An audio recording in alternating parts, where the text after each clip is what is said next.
Welcome to MOTS, where we'll be applying the Manzer or mostly Thurlow scale of quantitative analysis of pop culture narrative through a binary system. Or MOTS. This podcast contains spoilers, mature content, and language. Viewer discretion advised.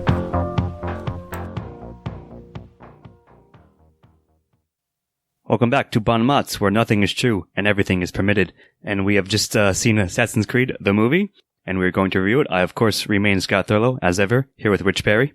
Hey. And Chris Morgan. Good evening. And Jonathan Ian Manzer. Hello. And I believe, E, you have the funny logline for Assassin's Creed for us. Nobody expects the Spanish Inquisition. Exactly. And Rich has a synopsis.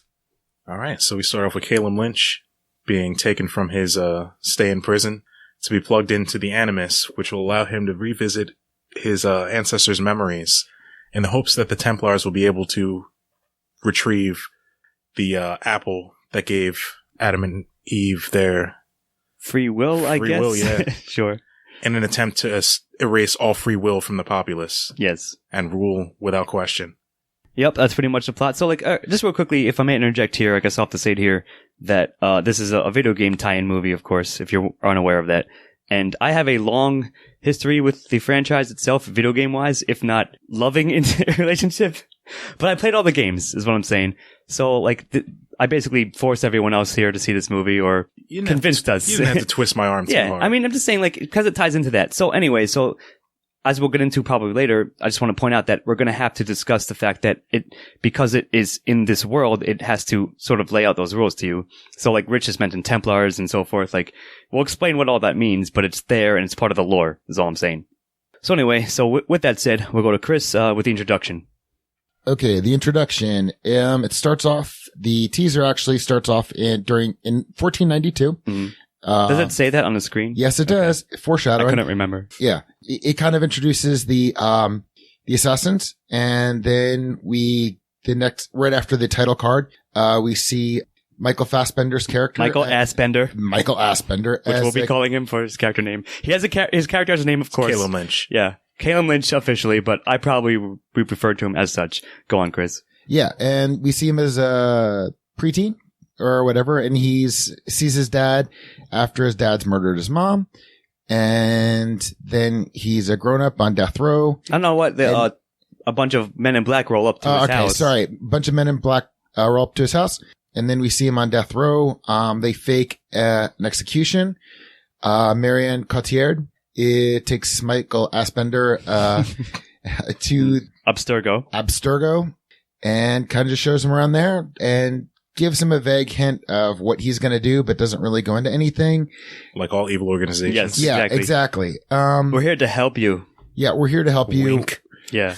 Yeah, that's about it. I think that'd be right where the introduction ended. Yeah, no, I think we agree on that.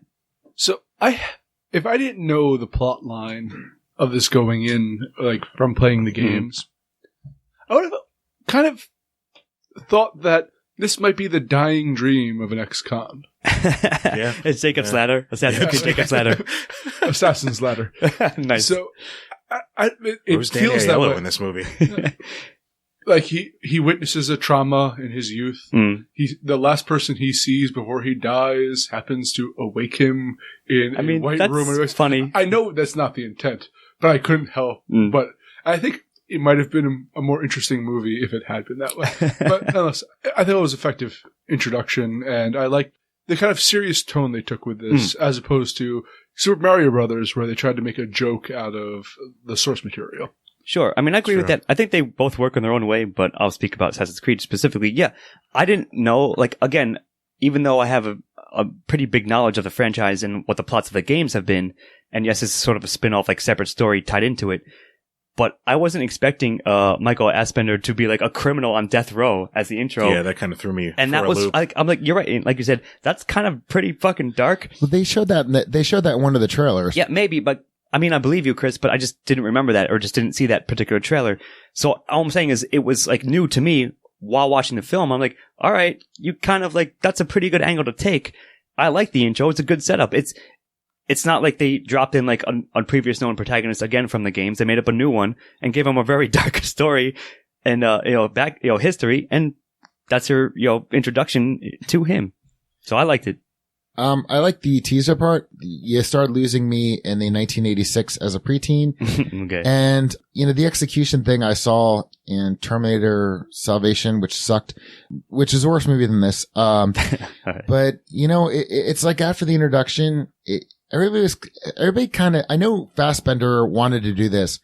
And I don't know, everybody kind of sleepwalked through it. I don't know. 10 minutes. But yes, that's after the introduction. Hold on a second. But like 10 minutes into the film, I'm like, I just want this thing to end. So I'm going to give it a 0. All right. Fair enough. I didn't feel that way necessarily, but if I want to compare it to another movie, I'm actually going to do the original Pirates of the Caribbean if you took out all of the funny elements of it, which, yes, is what made it like the franchise. But it's, if you want to think of it that way, it's a kind of serious take on what would often be treated as a jokey concept. So I'd give it a 1. I agree. I would have to give it a 1. It got me interested in the story. Yeah.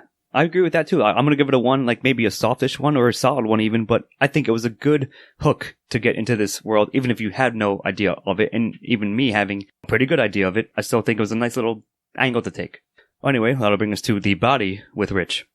All right, so Michael Fassbender starts his session with the Animus, and it becomes apparent that he's starting to take to syncing with his ancestor. Synchronization achieved, of course. Yeah, synchronization achieved. He starts making contact with the other assassins within the walls of the Institute. Of Abstergo Facilities. Which is a known thing again. It's their shady corporation, really. Shady corporation number 1. And they're trying to get a feel for him to figure out whether or not he's going to actually lead them toward the apple. So Jeremy Irons is been pushing for him to be in this Animus more and more, while his daughter is completely against it. So to sweeten the pot, he brings him to his father. He's like, "Hey, remember how he killed your mother? Here's a knife. Finish the job." And here he is. Yeah. So of course he doesn't go through with it. And his father lets him in on why it actually happened. And then he hooks into the Animus for the final leg of the adventure in the Inquisition. And and then breaks the machine after a leap of faith. After becoming level up. Yeah, after leveling up and syncing fully with his ancestor, gaining all of his skills and memories, and giving the signal, I guess, to the other assassins to cause a jailbreak. Yeah, it was sort of abrupt with that, and I'll speak about that, but that is what happens, yeah. Yeah, and then the Templars start to make their leave while a fight scene happens, and that's kind of where the body ends. Yeah, no, I agree. So, so to flesh it out a bit more, the genetic memory thing is the Animus, like what the Animus does to you, allows you to relive things. So as they force him to relive it in order to find the MacGuffin, i.e. the Piece of Eden, which is apparently a relic from a precursor age. Like, so all this crap, all this lore is like, again, I knew about it contained in the games, but they sort of I was going to say, if I describe the body like the most concise way, it's 3 exposition dumps with a bunch of other shit that doesn't matter happening. Really, they have to spit the information out to you, sure, but that means you're sort of you might be closing, sort of saying sort of, leaning back in your seat, being, So yeah, why don't you expand upon that? I was just gonna say, it's in video games you have a lot of gameplay and a little bit of cutscene. Right. The time in the past, is a little more gameplay, and I would say this is 80% cutscene. And I'm going to say a lot of it was not, all right. It was kind of felt like everybody was sleepwalking through the role. And I figured the parts that should have been exciting weren't, because, it did not get me to care about the characters as much as I feel like it could have. I felt the father-son thing was a little by the numbers. It really, I really think it could have been a lot, they could have done more with it. My particular issue is to go back to how you started off this discussion. You have, when you're suspending your disbelief and going into a movie, there's only so many leaps you can actually take. So many leaps of faith? If you take, would you say? Haha, pun yes, not go intended. on. Sorry. If you look at Star Wars, you make the leap that there is a Jedi Force, the original one, and then you're making a leap that there's a planet-sized or a moon-sized base that can blow up other planets. What you're dealing with here is there's a machine that can allow you to access your ancestors' genetic memories. You have to make that leap, which is a pretty big leap, but a good structure. It's like a Black Mirror thing, but sure, you can accept that. You have to take for now. You have to take a leap that there's a big conspiracy with the Templars and Assassins fighting for control of the Earth for however many centuries. Or humanity, sure. And then you have to take also a further leap of faith that there's this device called the Apple of Eden that can influence people's genetic, has the blueprints to our genetic code for free will. And I felt According that to that's the something film. to say about that when we get to Yeah. when we get to We'll conclusion. certainly speak of that. But you're right. Like, you have to accept that the movie tells you it's part of the story. And that's the thing is they ask you to make too many leaps of faith in this movie, or suspension of disbeliefs. I didn't necessarily think that the Apple was a suspension of disbelief until it actually got shown. I was going to say one of my favorite movies is Pacific Rim, and it is an absolutely positively ridiculous movie. But I could suspend my disbelief for all the ridiculous things, and it is one of my favorite movies because I actually care about the characters. I mean, you don't really have to get the backstory. It's just like you care about them enough. They're humorous, or they're tragic, or Sure. they're interesting. You're saying in they some have way. characterization to them. I'm sorry. They have characterization to them, right? Yeah, So I'll be willing to suspend my disbelief to a certain point. But if the characters are believable, I'll be able to You're saying it suspend goes it a that long much. way. Yeah, Sure. But I also knew what I was getting into, having played several of the games. So, But I believed the Two out kind of of three? frenemy relationship between Sophia, who is the female scientist, and Fassbender. I really actually liked Jeremy Irons and Sophia's dynamic as father-daughter. There were characters in this that I wasn't necessarily in love with them or invested heavily in them, but enough that I followed along with the story. You brought up Fassbender and his father. Yeah, that was a pretty weak. That could have been cut. Yeah. Yes, exactly. I agree with that, Rich, for sure. So, like, the weird thing is, my sort of analysis of the body is, it's weird because it didn't feel long, but it also did. Like, it's so Yeah. bizarre how to describe it. I think the body was meandering, and I know I've used that on other casts, but I think that's the best way I can describe it in this case, because of the fact, like I said, that they had to, and you guys also mentioned that, they had to introduce three things, essentially. Here are the three things in this world that you have to suspend your disbelief for. Okay, and now we have to spend 5 minutes of the movie, some character has to spit out a speech, like Marion Cotillard has to explain this, or whatever, and her father, Jeremy Irons, has to explain this. and maybe that's the problem. I'm sorry. No, and I sort of agree with that to an extent. So at the end of the day, I think my point is I'm probably going to end up giving the body a 0 just because of that. And even, again, having been a fan and having knowledge I have of the franchise, I was wondering to myself, how are they going to handle this? They handled it as best they could, I suppose, but that doesn't make it great. I feel like the body would have worked better if they had switched how they dealt with the Inquisition time and the present day stuff. I think if there was less of that and more of his ancestor, It was like literal flashbacks. I think I know where you're going with this. Where if they split the exposition between the past and the present and did more in the past where you show don't tell, yes, instead of having these cutscenes. And that's a very fair assessment.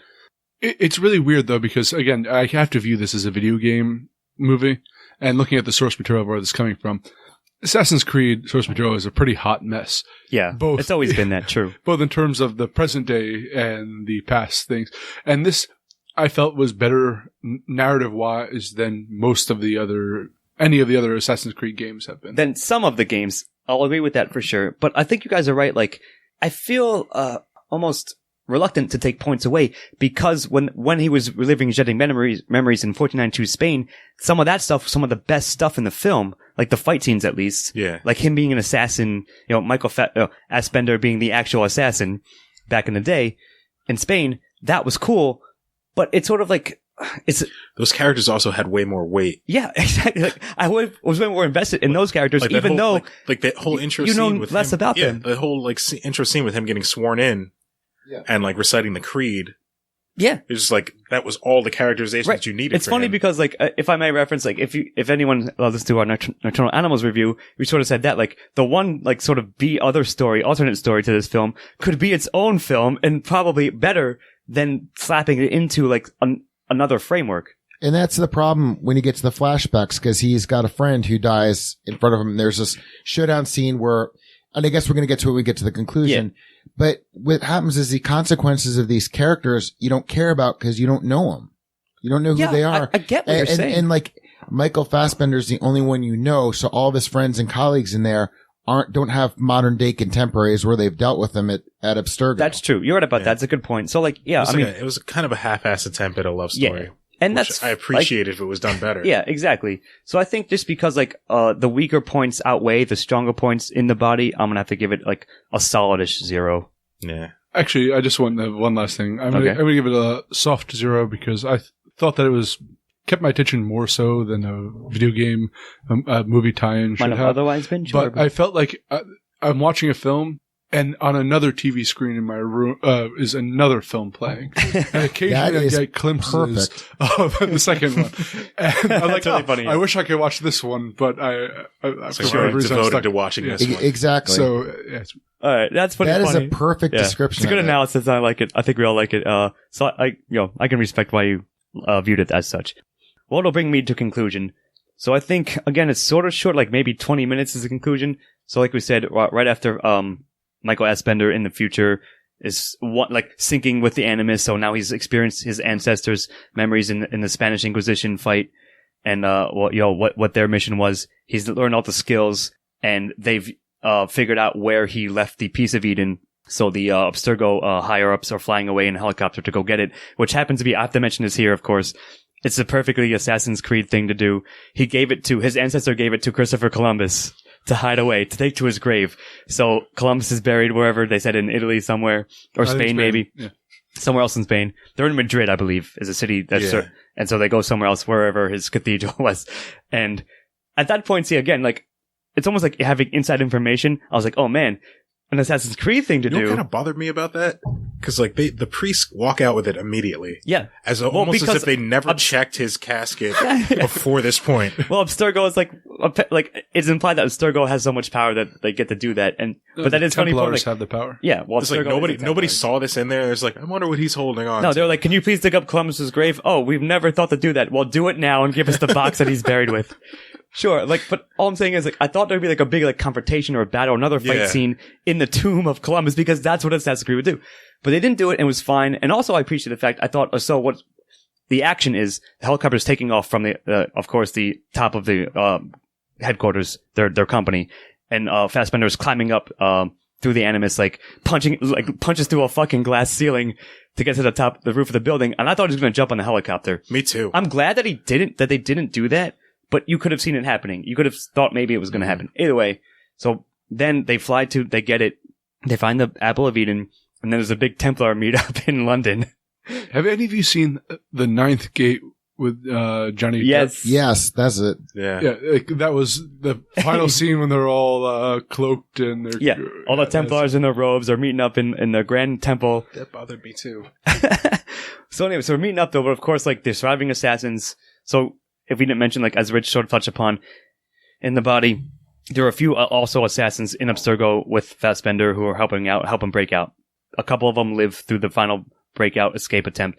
Now they're helping him assemble his iconic blade in the Templar meeting. He's going to assassinate Jeremy Irons, who is now revealing to the Templars, hey, we found the Piece of Eden. We won the war. We finally beat the assassins. As Fassbender walks up and fucking literally assassinates him.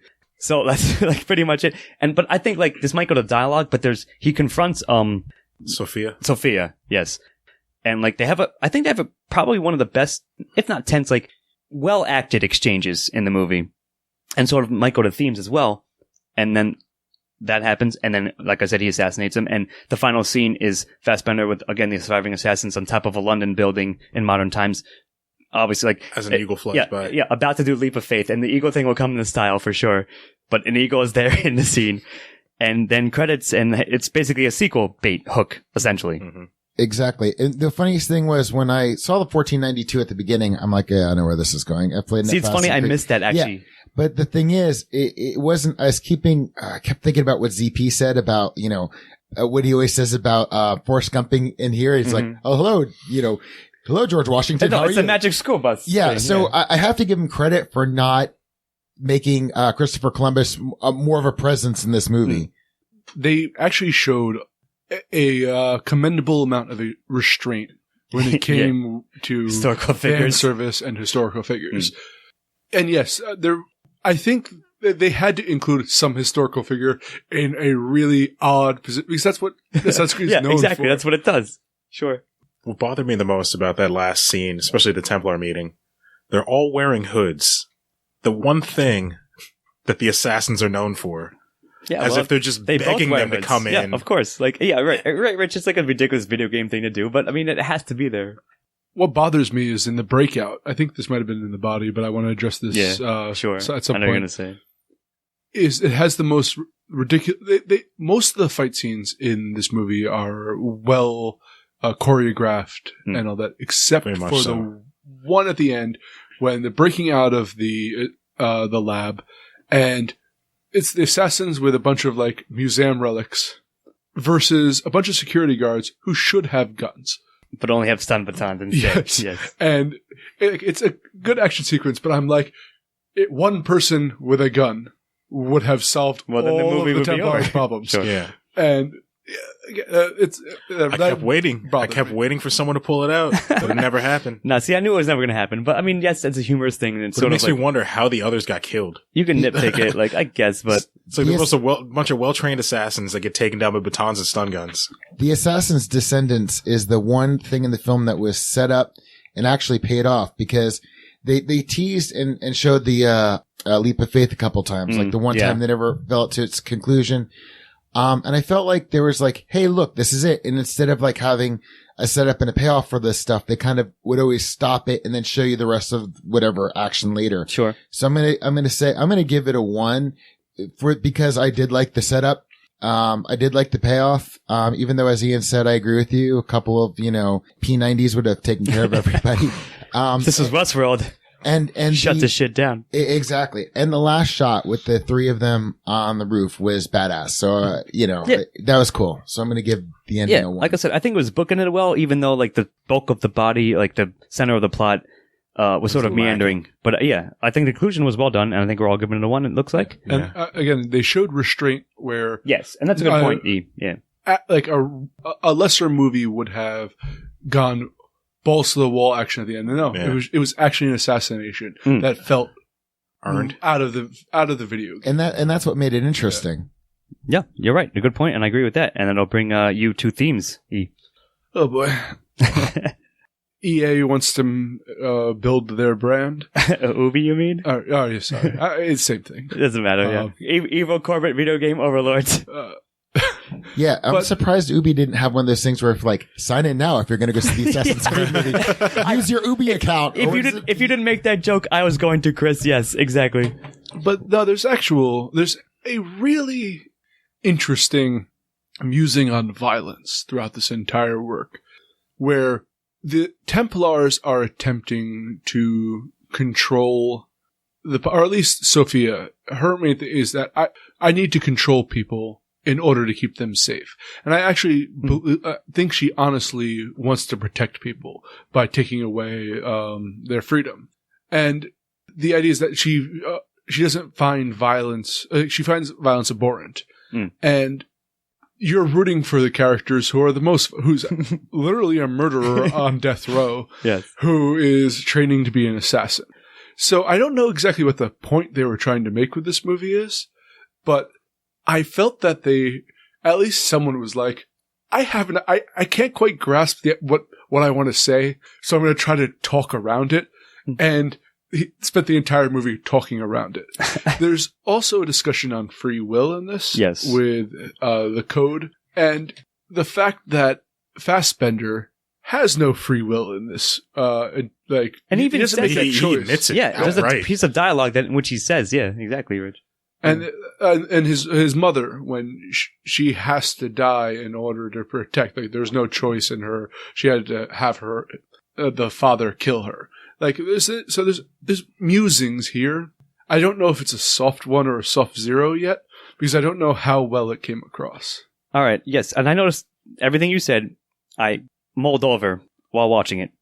So the thing is this, right? I guess the question I want to ask you guys, and maybe you can discuss it.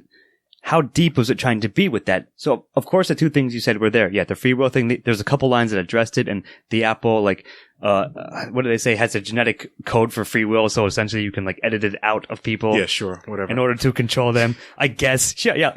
Okay, movie. Yeah, like you said, suspension of disbelief. Universal find and replace. Maybe, yeah. Control F, whatever. Fine. This has, like, the core code, the source code for that. I suppose I'll accept that. But like, what were they trying to say? A humorous thing I think we said when we left the theater is that violence is cause of end solution to all of humanity's troubles. Like, I guess. And you're right. Like the thing you did say, like that I want to sort of touch upon more is that, yeah, it seems Sophia's character honestly thought this was a noble endeavor. And that's why she was doing all of this. Whereas, of course, her father and the Templars above him were like, no, we want to win against everybody. We want to control humanity. Here's a way to do it. We need this like magical MacGuffin, essentially, in order to do so. Yeah, I'm not sure. All I'm saying is, I'm not sure how deep it meant to go because I can't really say how deep it is. I mean, they had examples of free will and lack of free will with Sophia and her father and with Michael Fassbender and with all the other people in the thing and with the history and so forth. My problem is, I mean, I don't need to be hit over the head with it. I got all those. Yeah, sure. There wasn't to me a coherent through line. What were they trying to say about that stuff? I guess I want it felt like it was fragmented as opposed to, connected. But that might be part of the problem is because it was fragmented, they knew the scenes, but they didn't know the overall theme, perhaps. So there are a couple more points that I just remembered as you guys were talking. Sophia's conclusion in this story, where she had those noble intentions beforehand. She watches her father get killed by assassins and is set up to be the villain in the next film. Sure. I hope she is anyway, but at least whoever plays her character. And her transition is maybe a little rushed towards the end, but overall believable. But the idea that violence begets violence and that we're rooting for a character that ultimately is just continuing this cycle of violence that's creating more Templars and assassins. You have the Templars creating, like, they basically won the war, created this device to find an apple and just programmed, in a way, more assassons. Yeah. Thus, and they legitimately shot themselves in the foot. Yes. They sharpened the knife that they got stabbed with. But they admit that during the course of the film. And that's what kills me. Yeah. It's like, yeah, we're doing it, but we don't care. Because we're going to win anyway. And you're right. Like, that's the cycle that they're stuck in. You're right. That's the thing. Like, and here's the hard thing. Like, I'm coin flipping it in my own mind because it depends how much we all think that they intended that as a message, or we're just extracting it because we are who we are and like sort of like apply that to it. Even though like at the core of it, something like that is there. They introduced that, angle for sure. But what are they intending to say? What do you think they're saying? Or what are we just like sort of slapping onto it beyond that? It's hard to tell. Exactly. So I don't know. Like I may want to give it the benefit of the doubt just because, how about this? At the end of the day, at least those are like weighty enough things to think about, regardless of whether they're trying to say about them. If they're saying, as you said, anything at all, or B, what they thought they were trying to say. They were at least aware that they were saying something about these even things, if they weren't aware of what they were saying. I think that might be just enough for me to give it a 1 and the barest minimum. I'm actually going to give it a soft 0 because I don't think they connected the dots in a way that they weren't clear about what they're trying to say. I mean, whatever they were saying. It would have been better if they found a way to really, draw a line through all those things and kind of, like I said, not hit you over the head with them, but really just draw a connection that these are the various stages of control and, destiny and whatever. And I don't think they really connected all the dots. I don't really think all the pieces. So I'll give it a soft 1. Cause a soft 0. Yeah. Okay. Cause I want to give them some credit for it. But just wasn't enough. But it wasn't enough. Yeah. Sure. Rich, did you give it a 1 on themes? I was on the fence, but I think you knocked me over onto a 1. Okay.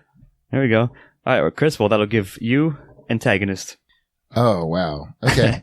Okay. Well, there's, Jeremy Irons' character. Yep. There's, Dr. something. Dr. Evil Templar. Yeah. They're the Templars. Sophia, Marianne Cotillard's character. And as I have said before, an antagonist to me doesn't always have to be a villain, but somebody who really, is a catalyst and is there. And to be honest with you, the Templars were like overhanging. They kind of gave you that in the opening title crawl. But to me, as an antagonist, I found Marianne Cotillard the most interesting because for sure she was between the two worlds.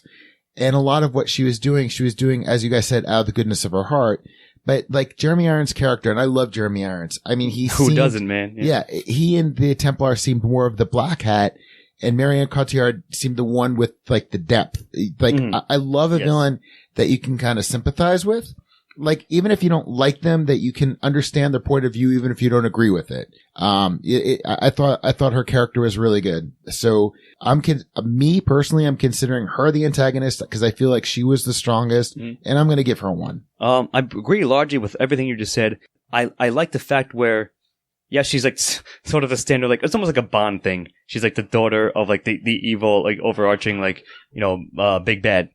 Except she really, like, she had at least some good intentions you could see, as you said, were there.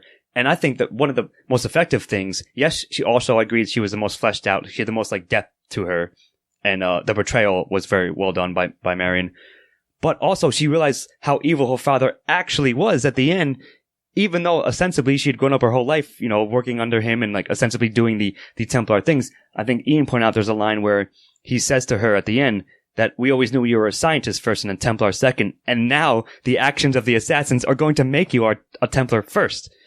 So I agree with all that. I'll probably give them the major credit for antagonists. But I think there's one more we sort of maybe, I'm going to toss it to E to mention this one other one. I mean, Theresa May is the leader of the Templars. She's actually pulling all the strings. Yes. Or at least one of the elders of the Templars. But overall, I would say the Templar organization. And I like the Empire, like in Star Wars. It was, but it wasn't. It was also like a shady. It was sort of if you take a shady corporation and combine it with a satanic cult. Yes, and it that kind of worked for me because agree. Jeremy Irons not until the end wasn't avoided being a mustache twirling villain. He was a Hannibal Lecter kind of a guy. Yeah. I would say it's almost like he didn't believe in the cause until. He got the end result and then is like, of course, and you see him as being kind of a fraud the entire time. He was using his daughter's line, taking credit for her successes. Yep. I steal from the best. Yeah. Well, that's exactly. But what motivated him was the fact that his funding was going to be cut. Yeah. Yeah. Well, both. I think it's all of that, but for sure. He seems more of a greedy corporate type versus a cult member, apocalyptic. I absolutely agree with you. That's that worked really well for me. Yeah, I think they all worked pretty well. And even though like I said something like precast that while not paper thin motivations, like they're like not the most in depth either. But I believe them, and I thought Jeremy Irons and Marion and even Theresa May, her actor, I'll just refer to her as such, they did a lot with like a small amount that they were given by the script. And that went a long way to me buying into them as a believable, effective villain. So I also don't forget the Cardinal and the Spanish Inquisition. Yes, Torquemada, of course, who was there, and his right-hand dragon guy. Sure. The only guy in Spain at that moment who can't get killed with one hit. Yeah. Yeah. But, that man was a fucking tank. Yeah, but see, like, to that point, Rich, it's a video game thing. Like, of course, like, you always have that guy in video games, so they obviously have to have him in the movie. But I still think it was pretty good, too. Like, when the fight scenes again, like, the action scenes happening in Spain, and they're fighting that guy, and he's just coming back, he's just like a Terminator to them, essentially. That's exactly right. Yeah. But, like, that was all fine, and, like, that was effective, too. So I think it all worked well enough on the antagonist angle for me. I'm giving it a 1. Yeah, I'll give it a 1. Chris, 1, 2? All right. And, Rich, that'll be you with protagonist. Oh, Michael Fassbender. Yeah. And I guess by extension, the rest of the assassins. And the other assassins who happen to be there. Michael Fassbender and the rest. Sure. I think he did a solid job as a protagonist. I would give more protagonist credit to his ancestor, Aguilar. Yeah. Which he had, like... Also played by him. Yeah, also played by him. With contacts and the slight tan. But yeah, I think... Well, with Aguilar, with his introduction, where they, like, chop off his ring finger and, like, give him... Yeah, well, that's... Again, from the games, but that was cool that they had that for sure. Yeah, and they give him like the job of keeping watch over this, like this apple. Like I think he really brings more weight to it. Yes, more so because like as we stated before, like he in the present, Calum like admits that he's just like kind of following along with everything. Yeah, and not really having much of a purpose. Right, he has less agency, I suppose. Yeah. For sure. And yeah, but of course, since Fassbender, I think we all like him here very much. He's just a great actor. Yeah, I think you can't argue with that. Scraps that he was given for like that. Exactly. Like he can do so much with like, minimal-ish sort of like. Actually, most of my enjoyment was seeing him come up with ways to make his character interesting. Yeah. Good, Chris. Can I count Sophia as a protagonist too? I think that's fair. Yeah, go for it. I was waiting for one of you to make the argument, and I think you're about to, so. All right. If you want to put it in video games terms, I kind of feel like she was, that Michael Fassbender was an avatar for her. Cause in the end, it's revealed that she was her ancestor was once an assassin. Yeah, there's a little touch there. Yeah. So, and she was the one who gave the exposition dumps. And to be honest with you, Michael Fassbender, and I love Fassbender very, very much. He's a great actor. His character did just seem like an avatar. He just seemed. Well, that's video game shit. But you know what I mean? No, but that's my Right. whole point. That's why I said, can I count Marion Cotillard Yeah, I think you can. as a protagonist? Sure. And if I can, I'll give her a 1 because I thought she was great. I'm really torn about this because I like Fassbender. I like what he did with what little he was given for the role. Yeah. I like that this wasn't the fact that this is aimed at like teenagers and that he's a felon who is trapped in kind of a futuristic. Not just a felon. Oh, he is a felon, but he's a felon who's trapped in a laboratory experiment thing. Sure. I want to give it I feel like I'm going to give it an emotional one because of my enjoyment of the actor versus necessarily the strength of the character. I'm going to cut it up from what you and Rich just said.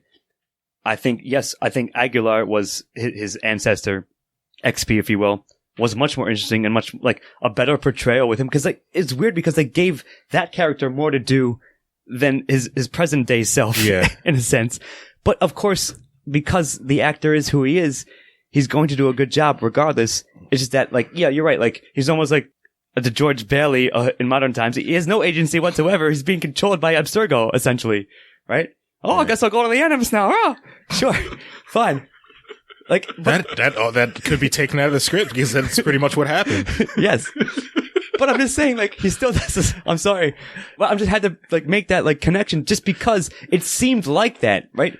And like you said, Rich, he even admits, I guess it doesn't matter. Like, I have no choice anyways, regardless. Yeah. You're going to make me do it. Like, I'm going to die here. Yeah, he even walks in, takes off his shirt to let you know that he's like ready for this. He's like, whatever. Yeah, sure. But I think he did a good enough job. Like, I would say 60% Aguilar as like a more invested protagonist and more like well done and like, you know, I'm invested in it. But 40% in modern day, still fine as Calum, whatever his name was. Calum Lynch. Sure. I will, if you mind if I jump in for a second. I do like his little moments of defiance, though, when he with a sarcastic quip or kicking the shit out of the security guards for no reason. Singing the song. Yeah, that was good too. Yeah, that was a really good scene actually. So yeah, I've moved closer to a 1 now. Okay, I mean, I'm definitely giving like maybe not a solid, like a soft 1, soft to solid 1, but I think it's enough there on both ends to deserve a 1 for Aguilar. Okay, I mean, Aguilar had so little time in it. But I totally forgot about the Patsy Cline thing. When I saw him singing, I was just like, oh, I want Fassbender to release a whole album of him screaming Patsy Cline songs. It was awesome. Right. The one thing I have to add, the last thing I have to add to this is that I saw a couple of reviews where this movie was accused of like not having enough levity. I thought that was a very good moment of levity. That was one of my favorite parts of the movie. The only reason it wasn't actually levity is because he's singing the song that was playing when he found his mother's corpse. Yes, so it's like both dark and also levity at the same time. So you know what? Now that you mentioned that, Rich, it becomes even better. Yeah, absolutely. But I'm still giving it a 1. All right. Oh, that'll bring me to secondary. Is everyone giving it a 1? Actually, to be clear, yes. Okay. So I will speak about secondary characters. So here's one we're sort of discussing off cast that. They were good. Like I like Michael K. Williams a lot, and there were 2 other assassins and a mute Asian chick, or didn't give her any lines. No lines, and whatsoever. like another like skinny, tall, gangly young guy who had like maybe 2 lines at most. And I guess like it depends if I count like Theresa May. She's probably more of a secondary character than like she's a villain, but she's not in it much. Sorry, like I'm just that's what I'm gonna refer to it as. I think that was funny, and I'm gonna go with that. Regardless. She was certainly like, she wasn't like there, you know, she was showed up for like 4 or 5 scenes at most. And maybe his father, I guess, counts as secondary. So I can't like. I don't really count him. Yeah, and you can't. Like I said, those scenes could have been gone. He's like and there. It wouldn't have made a difference at whatever, all. But surely I agree with that for the most part. But I think my issue with it is they could have done so much more. Or they could have done not so much more, just at least more. And while they were there, yes, they helped the plot along and were like sort of integral to like the, you know, a number of key plot points. They just didn't give the characters themselves enough to have me be invested in. The problem is this was a 2 hour and 20 minute movie. They couldn't do anything. thing more because they had to spend all that time explaining the world. Yeah. That it's might a be fair, complicated world they have to set up. And they introduced a lot of characters that if they did a sequel to this could be very interesting. Okay. But they didn't have time in this one. They legitimately ran out of time. That's fair. That's a good point. I think if it were paced better, they could have fit everything in. But maybe. Yeah. I don't know. It's a stretch. We all been saying that it's meandering, and if it's meandering, that means that there's padding, or they're not connecting things right. But the padding was the exposition. Yeah, see, that's the weird. I don't know. No, I agree with that. Like, that's the weird, like, double-edged sword about this sort of, like, the whole nature of this movie. Is there an action scene you would have taken out? No, but don't you dare say yes. I'm trying to. But the thing, to take out. Yeah. But the thing is, it's just like I feel like. But we were saying before, if they split like the exposition between the past and the present. Oh yeah. What I'm saying is, it could have been done more effectively. I guess I get it, but all I'm saying is, like, my argument is, I'm going to give it a soft 0, even though I like the actors, or at least the one that I recognize who had like the most role of the secondary characters. But even so, it didn't get there. Again, they didn't give it enough depth, enough time, even though maybe that was like, they just did a bad job of it with who they had, and they just didn't get there for me.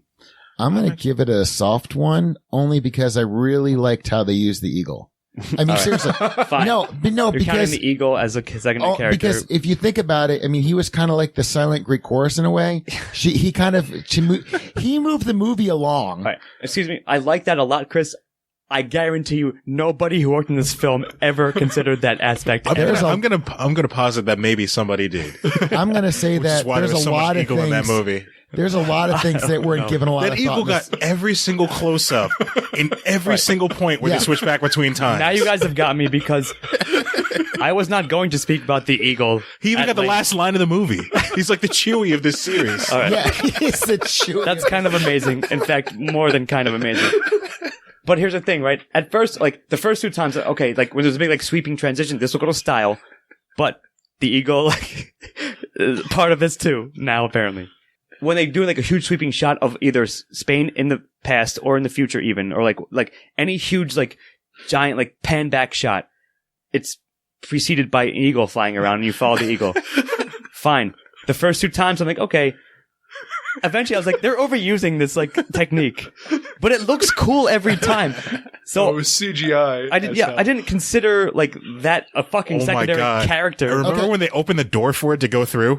Yes, like, I remember that. Even the movie knew it was an important secondary character. Yes. I don't know, man.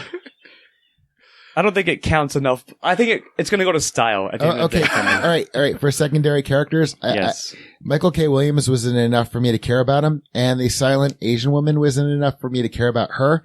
And I do like Charlotte Rampling, so she played the high priestess of the whatever. So yeah, I'll give it a 1. All right, still I liked Maria. I liked her a lot.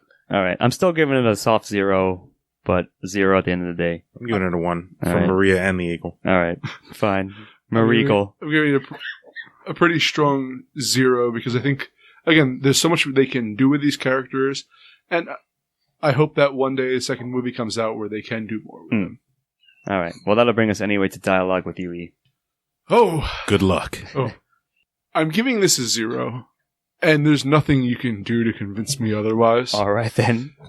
But there are... What if I flew an eagle in whatever face?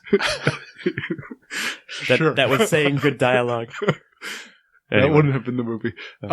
There is some interesting dialogue in this. They have one great line, which towards the end of the movie, the father Templar scientist is giving a speech in front of all, and he needs a line. He goes to his daughter, and he steals everything from his daughter. Like, oh, what line should I use? And she quotes Oppenheimer with, I've become death, destroyer of worlds. And I that was a very, like, poignant scene and well done. I like that line to begin with. The rest of this had bland to sometimes cringeworthyly poor dialogue. And I can't forgive it for some of the actors did what they can, but a lot of it, they need someone else to write the dialogue portions of this. You know what my favorite bit of dialogue throughout this whole movie was? Michael Fassbender's character's reaction to all of the dialogue that was being said. Like the lunchroom scene when, like, Michael K. Williams shows up and, like, introduces himself as his actual name and then his ancestor's name. and then like goes on that whole spiel about like what's going on, and that kid tries to steal his apple. And then he just walks off and he's like, what the fuck is going on?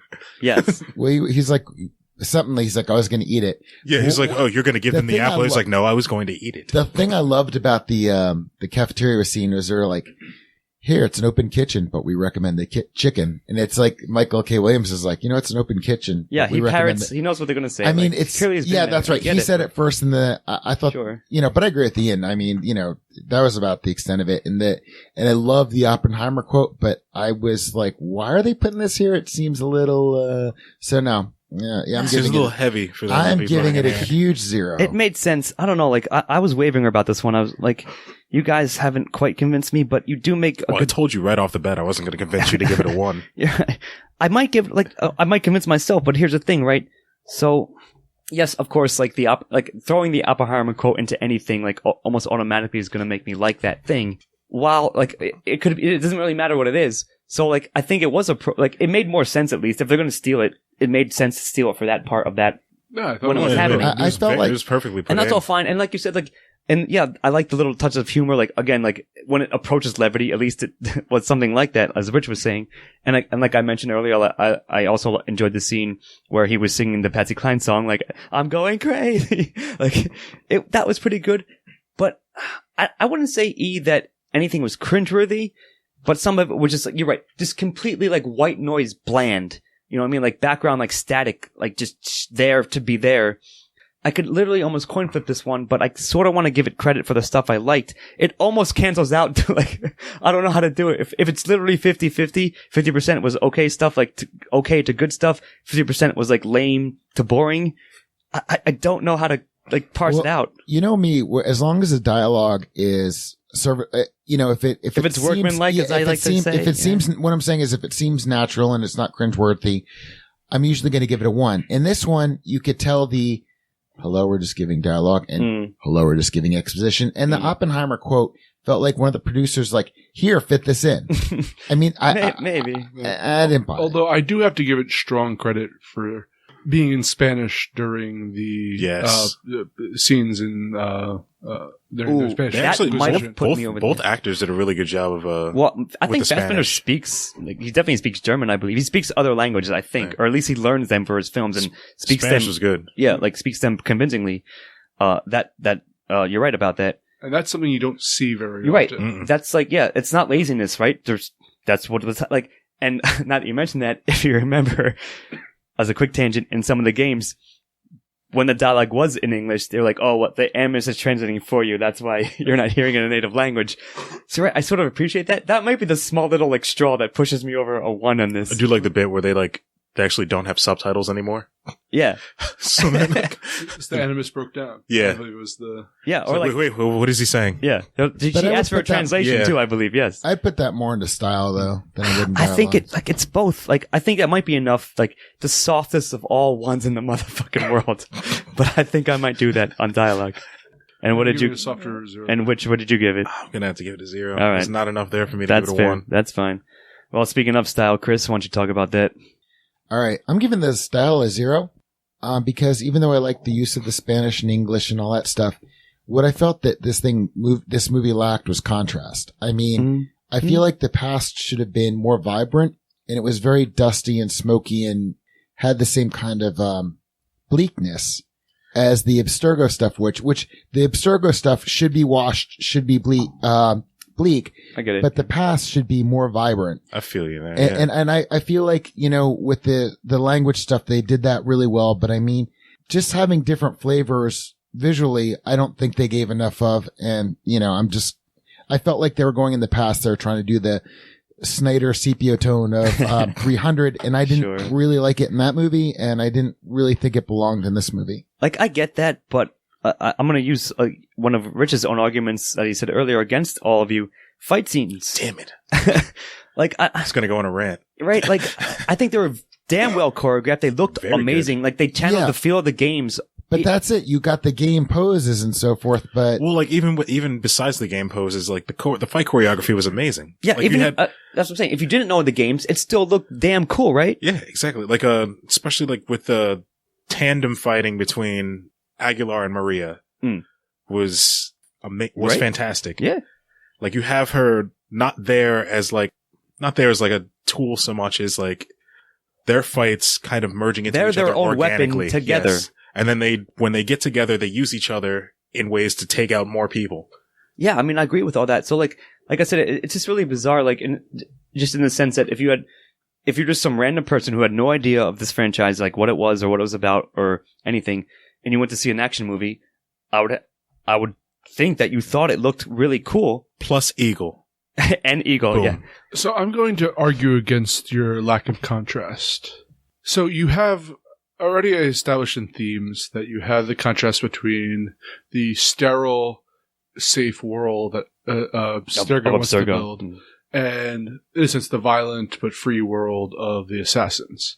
So when you're in the labs in Abstergo, and when you eventually see the Templar meeting, all of it is very either kind of sterile lab environment. Clinical. Or, clinical is actually the perfect phrase for that. It's all very isolated away from the rest of the world. What do you want to eat? You have like basically free kitchen, but you should try the chicken.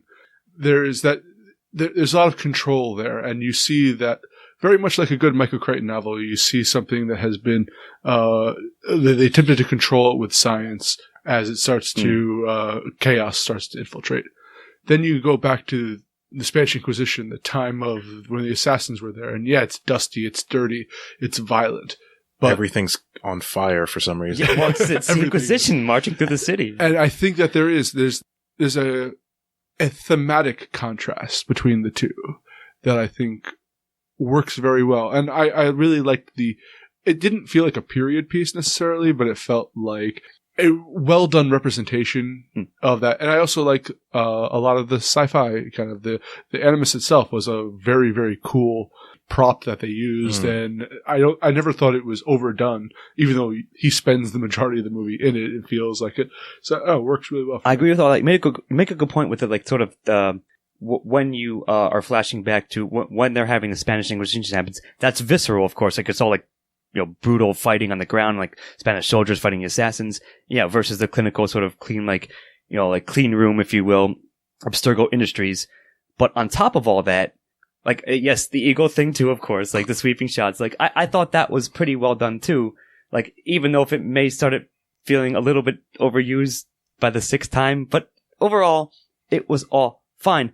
But the Animus stuff, like the bleeding technology, like VR essentially, right? So Fassbender is basically like hooked up to their mechanical thing, and they explain like they have all the computer screens, like genetic synchronization achieved. So like they're like monitoring his brain, like so now, but he's seeing his ancestors' memories. The projectors in the fog machine. Yeah. So like now you can see like sort of like ghostly images, and like of course again this is a thing from the games with the bleeding effect. So he starts seeing like images that aren't there, but are like affecting him. And I thought that was all very well done. And yeah, it was a smart move, of course, because again, just real quickly in the games, the Animus is just a chair. You just sit in it. But to make it like more visually appealing and engaging, you have like a dude with basically a mechanical crane arm, so he can run and jump around and fight. Yeah. And like, yeah. And even like the museum pieces, if you will, like the old weapons they had that they broke out and like, so now he's got the arm blades and he's got everything else, whatever. Like, I still can't get over them leaving them yeah, there. it's an Empire move, if you will, but like it made sense. And like, in the spirit of the fun of the movie, like that was fine. Yeah. So I think like, and the shots themselves look pretty cool. And even like the CGI stuff. And again, like the fights, I think would get a 1 regardless. And everything else I just said is sort of like, icing on the cake, if you will, that I think, at least cinematography wise, they did a good job in this film and it looked cool and channeled the, again. I enjoyed the soundtrack. Yeah. And the soundtrack was great too. We didn't even speak about that. But yeah, I think it was pretty damn solid. Mm-hmm.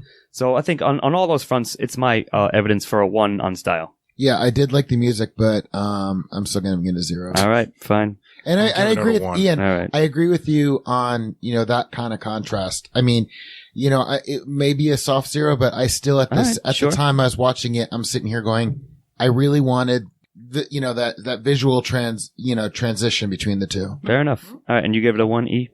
Yes. All right. 3 of us gave it a 1. Chris gave it a 0. And we'll back to Rich with recommendation. Well, if you want a fun summer movie in the winter months, I definitely recommend this movie. All right, I like that. It's like fight scenes are solid. Story is not it's pretty straightforward. it's something that you could put on like in the background if you're doing something and you just need something to pass the time. Yeah. You can clap. Oh yeah, sorry, I was clapping because Chris is agreeing with that assessment. I agree with that. To me, it's like if you're a fan of the games, you're gonna go see this.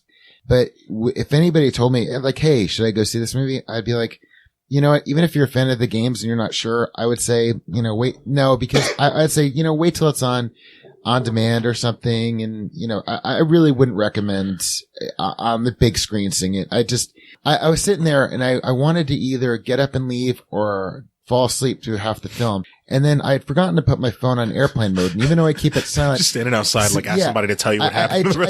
I checked my time on the phone, even though it was silent and all that. Cause you did not take a leap of faith. I did not. So yeah, I'm giving it a 0. Alrighty. I actually liked this movie. I didn't adore it. If someone asked me like, "Hey, I'm thinking about going to see Assassin's Creed. Should I go see it?"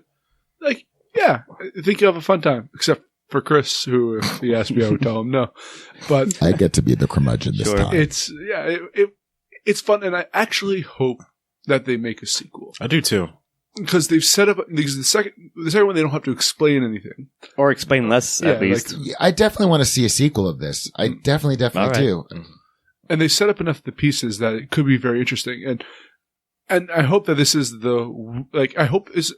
Michael Fassbender had said that he wants to do more of these. And I hope this is the weakest of what could be a good series. So yeah, go see it, check it out. The word that definitely keeps popping up in my head when I think about it is serviceable. Mm-hmm. That's pretty much, I pretty much agree with that, Rich. Like, it's not bad by any means. And in fact, it's like a decent to okay in that range of video game movie. And beyond that, like Chris said, like if you had no idea about this property franchise beyond that, it's probably pretty entertaining. And like you said, Rich, it's a pretty good winter action movie, right? You could totally see this movie coming out in the summer because of that. But I think it's solid enough. And again, of course, like my attachment to this property, sure, maybe it's somewhat of a bias, but I think it's worth a viewing. And yes, I'm also, I like the way they set up the sequels, and I'd be interested in seeing more, especially if Fassbender, as you said, is interested in doing them, like playing the same character or another character again. A really good sequel would probably do what Into Darkness did for me for Star Trek 09. Okay. Where anything that I felt weak in 09, I felt that Into Darkness made up for it. Yeah. So, you know what? I really want them to make a sequel where I could look back on this and say, you know what? You really should see this before the sequel, because the sequel really does elevate this. All right, sure. And if that happens, I'd be satisfied. But I'll go see the sequel. I still think it's worth a watch, this one. Good on Ubi, I guess, for at least attempting to make it. And do you have a question? Did they kill the other assassins that were trying to escape? I think so. A couple of them, yeah. I think some of them got beaten to death. Yes. Okay. That's what it is. That was outright implied to me. I just assumed they were sleeping. Nah, well, you probably shouldn't have assumed that. I think they were dead. But I think that'll do it. So I think he's got the final scores for us, and we'll tally it up. Okay, so Chris gave it a 4. You curmudgeonly. You Templar loving asshole. That's one better than Suicide Squad, if I remember correctly. Yeah. No, I gave Suicide Squad a 2. Oh. All right, well, better than Suicide Squad at least. I gave it a 7. And Rich and Scott both gave it an 8, giving an overall aggregate score of a 6.75. Which I think that is exactly dead on, really. Yeah. It's funny, like, if Steve over here, he would say, like, do you think it's an 8 movie? I'm like, probably not. On our scale it is, but I think a 6.7, whatever, is pretty much exactly what it should be. When I was watching this movie, I was sitting here going, God, I wish Steve were watching this with me, because I think Steve would have agreed with me on some of the stuff. Sure. Probably he would have given it a 2, though. Maybe. We'll never know, I suppose. I don't know. Let's get him to watch it, and then we all could, take bets as to what he gives. I'll do it again. But either way, that'll do it. I, of course, have been Scott Thurlow, here with Rich Perry. Eagle. With Chris Morgan. Caw. I Jonathan Manzer. have to go assassinate somebody. And I have to go join the Templars. Good night. This has been Bon Mots. Thank you for joining us. We'll see you next time. Music by Chris Morgan. Editing and engineering by Scott Thurlow. This has been a Los Angeles production. All rights reserved.